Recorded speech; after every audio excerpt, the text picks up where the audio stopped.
industrial areas, like agriculture areas. So that's why this is the reason that the wild animals are migrating to another places. They are searching. So this is the major problem. Just we have to consider for that. Why they are migrating. Have you ever think? Because we are sincere, we should think about that.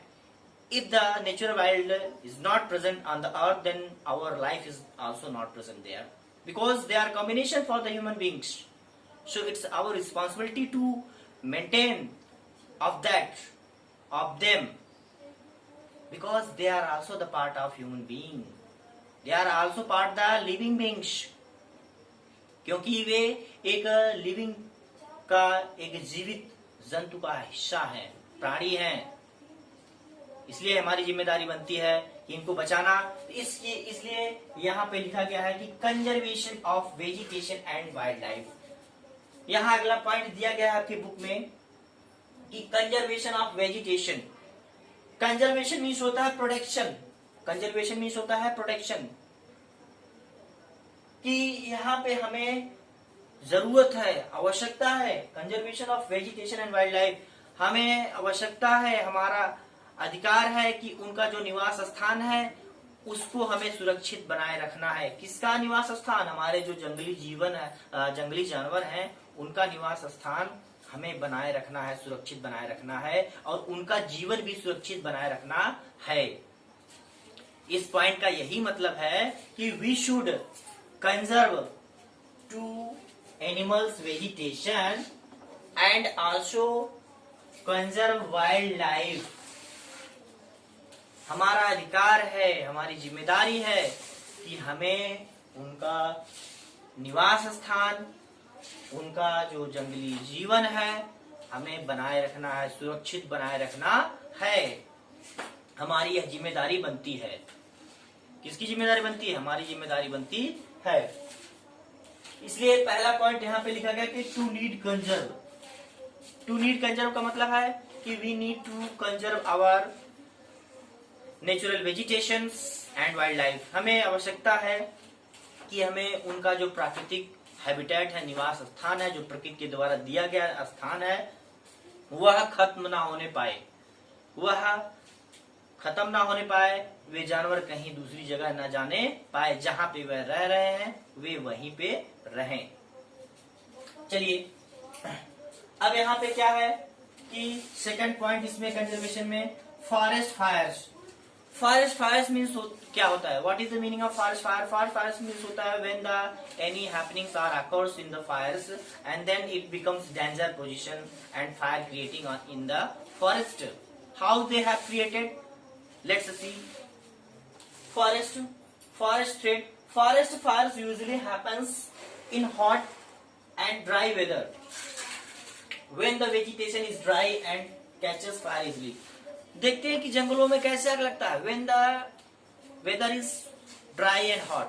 जब देखते हैं कि जंगलों में बहुत ज्यादा गर्मी होती है और मौसम सूखा हुआ रहता है तो वहां पे आग लगने की संभावना होती है। और जब आग लग जाती है तो क्या होता है?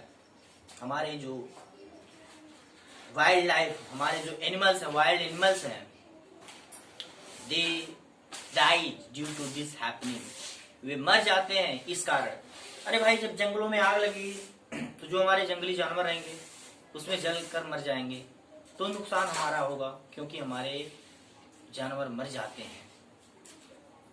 तो इस तरह से पहला कंजर्वेशन है कि फॉरेस्ट में जो आग लगता है उसको ना होने पाए, और जो फॉरेस्ट को क्लियर किया जा रहा है उसको भी हमें रोकना है। क्योंकि देखते हैं कि डिफोरेस्टेशन हो रहा है। डिफोरेस्टेशन मीन्स होता है cutting the trees down and clear the forest. जंगलों की कटाई छटाई करके जंगलों को साफ करके यूज कर रहे हैं दूसरे पर्पज के लिए। भाई, जब दूसरे पर्पज के लिए यूज करेंगे तो हमारे जो एनिमल्स है कहाँ रहेंगे? Where they live? They will go to another side और they will die. when you will clear the forest, then they will die, or then they will go to another side to search their places for living. यही तरीका है ना। फिर चलते हैं यहाँ पे लास्ट में जो पॉइंट है, वे टू कंजर्व का मतलब होता है कि कौन सा रास्ता है कि हम इस जंगली जानवर को बचा सकते हैं, हमारे पास what we have to idea, हमारे पास क्या आइडिया है that we can conserve to these wild life and their vegetations. Let's see, चलिए देखते हैं हमारे पास क्या तरीका है। यहाँ पे देखते हैं कि preventing loss of vegetation due to deforestation, overgrazing.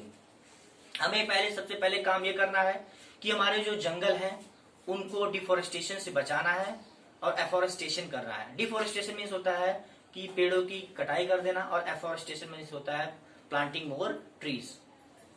अब हमारा पहला काम है, पहला रास्ता है कि हम जंगलों की कटाई जो हो रही है उसको रोक दें, जंगलों की कटाई ना होने पाए, अत्यधिक रूप में जंगलों को सेफ रखा जाए, तभी हमारे जानवर वहां पे रहेंगे। और ओवरग्रेजिंग मतलब जो होता है, जो चारागाह है उसको खत्म ना किया जाए, क्योंकि चारागाह में ही हमारे जानवर रहते हैं। उसके बाद फिर अगला है कि try to increase the number of rare species by breeding them to zoo. और हमें क्या करना चाहिए, जंगली जानवर को हमें बचाना है, हमें वाइल्ड लाइफ को बचाना है, हमें वाइल्ड लाइफ को बचाना है या एनिमल की लाइफ को बचाना है, तो हमें उनको ले जाकर जू में रखना चाहिए। जू मीन्स चिड़ियाघर। चिड़ियाघर का मतलब क्या होता है, where the animals are kept, where the birds animals are kept, और you can say a place where the animals and birds are kept. एक ऐसा स्थान यहाँ पे ये सभी जानवर रखे जाते हो। तो ये तरीका ये है। उसके बाद फिर अगला है कि wild life sanctuaries. Wild life sanctuaries मतलब होता है बड़े बड़े पार्क बनाकर उनको वहीं पे छोड़ देना चाहिए, बड़ा बड़ा पार्क बनना चाहिए उसके सुरक्षित, ताकि हमारे जानवर उसमें सुरक्षित रह सकते हैं। उसके बाद फिर प्रिवेंटिंग ट्रेड।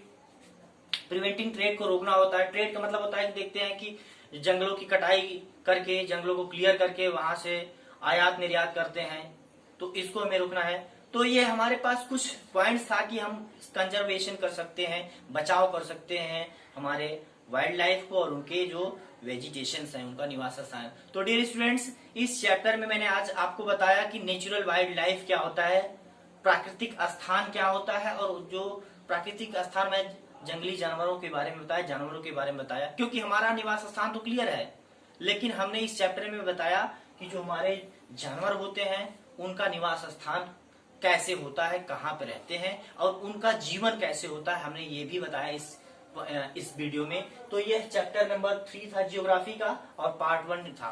तो डियर स्टूडेंट्स, इस चैप्टर में पार्ट 1 ही वीडियो बनाया गया और आपको इसी में सब कुछ बता दिया गया है। I hope when you will listen this video then you will be understand each and every point. Still if you have any kinds of doubt you can ask me. Okay, so thank you for listening me today. Thank you.